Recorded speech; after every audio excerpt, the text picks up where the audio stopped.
Thanks, Don. Hurricane Sandy has already killed 4 people in the Caribbean. Some officials are predicting major damage and monster waves. Western New York is playing a key role in tracking this storm. Our team coverage continues now with forewarned meteorologist Mike Sika. Mike?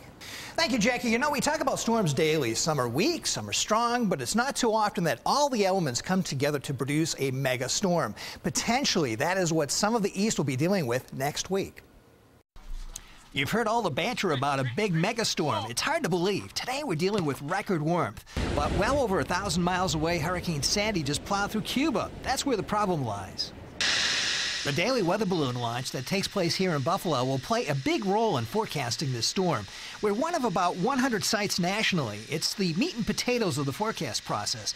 Because of the severity of this threat, the National Weather Service has beefed up the schedule from 2 to 4 launches daily in order to increase computer forecast accuracy.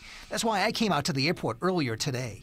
Once we hit the top of the hour here, we're going to launch the balloon, let it go, and it's going to basically head up to hit about 100,000 feet in the atmosphere. On its way up, the instrument package attached to the balloon transmits valuable data back down to the ground. And we'll collect the variables that we need, temperature, pressure, and it also triangulates wind, so we'll be able to get the wind variables.